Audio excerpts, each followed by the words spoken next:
In the months-long lead up to Kena Bridge of Spirits' launch, players became anxious, as very little was known about the new title. This wasn't due to a lack of fervor from would-be fans, however. In fact, a majority of the fanfare surrounding the game was slack-jawed awe at the glimpses that trickled from a handful of Sony conferences. And while Ember Lab had nailed a charming art style likened to that of Pixar or Disney, whether the game was as fun as it was beautiful was still a bit of an unknown quantity. Even just days before launch, reviews from major outlets were non-existent, the embargo lifting the minute the game went live. I remember commenting on Twitter, lamenting at how I hoped Kena was much like the seemingly ill-fated Doom 2016, which also released with no reviews, but blew us all away nonetheless. Now, nearly 3 days and 11 hours after Kena Bridge of Spirits unlocked on my PlayStation 5, I'm here to tell you that it too blew me away.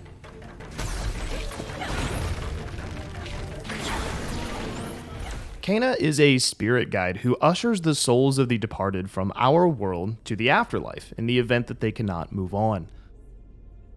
During her personal pilgrimage to the Great Mountain Shrine, Kena encounters a sinister soul whose ongoing torment is tainting the very place he once called home. Assisted by her dainty but powerful friends, the Rot, Kena embarks to uncover the mysteries of the event that poisoned the land and free the souls who are still caught in its wake. While simple, the narrative is a thoroughly heartwarming experience, masterfully punctuated by breathtaking music and visuals that left me absolutely captivated. Which is no surprise, considering Ember Lab was previously a media company that specialized in animation and VFX. My only large complaint regarding the narrative is that Kena doesn't feel very front and center. Very little regarding Kena's life is revealed, making her more of a device to solve the problems of the world than a character that I can deeply empathize with. In this way, we see the thoughts, feelings, and motivations of the side characters carry the brunt of major plot points, and I would venture to say this is the most disappointing component of the game, catching glimpses of Kena's charm in cutscenes or interactions, only to wish that we'd had more.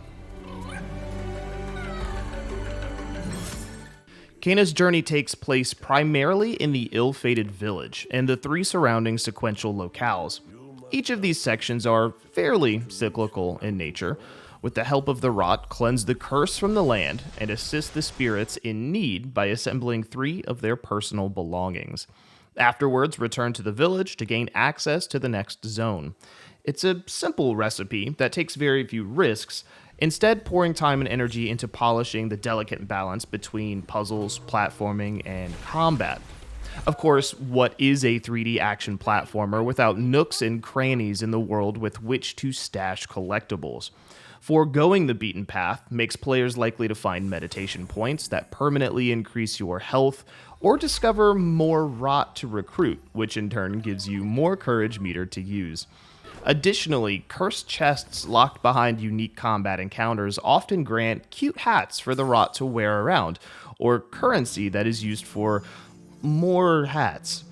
It's odd that there aren't cosmetics for Kena herself or another use for this currency that you will literally stockpile throughout your playthrough, especially considering that combat, puzzles, or feeding the Rot grant you karma, an alternative currency that is spent on the ability unlock system.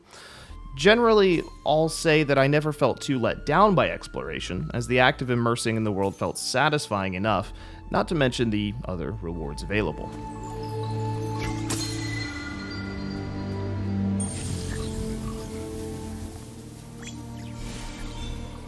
Puzzles in Kena feel satisfying, asking you to observe your environment to deduce in what order you may need to shoot lanterns or where the next lever is in a sequence.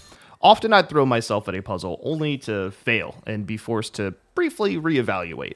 In that moment of pause, I'd pan the camera, scanning the skyline or ravines for the tidbit of information that I had been missing.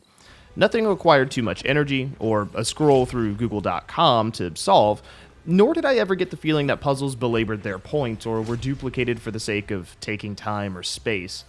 Platforming follows a similar pattern, integrating your growing set of abilities to ensure a gradual curve and challenge that respects your time and intellect. Personally, I feel platforming and problem solving in Kena is reminiscent of PS2 era heavy hitters such as Jak and Daxter.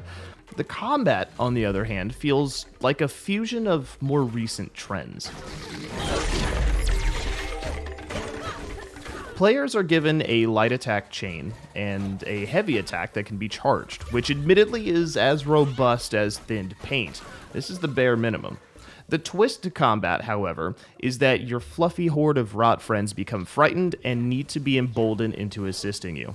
Through the course of encounters, your actions fill a courage meter, which when spent, allow you to use the rot to immobilize opponents or expose weak points.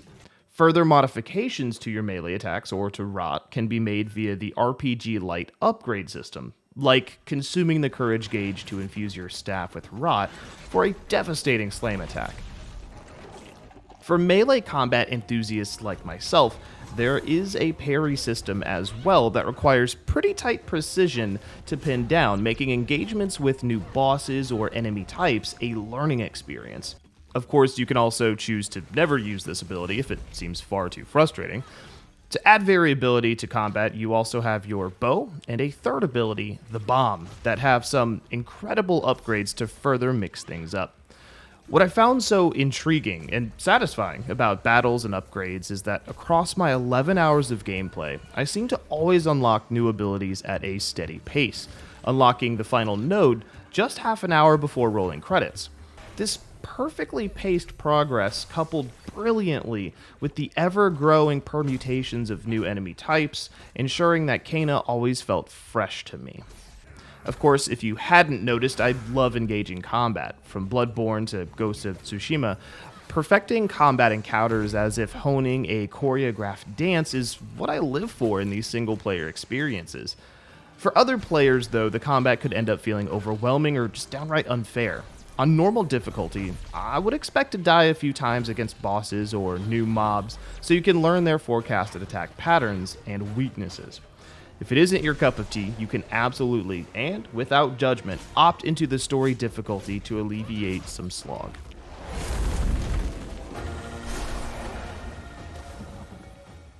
When credits rolled, I genuinely felt that Kena, Bridge of Spirits, is a masterclass in game design that magnificently blends old and new, producing a delicate love child of PS2-era platformers and modern action RPGs in a way that is approachable, paced with metronome-like accuracy, and addictive. And while the narrative is rather thin, I genuinely believe that it is a small blemish on an otherwise stunning work of art.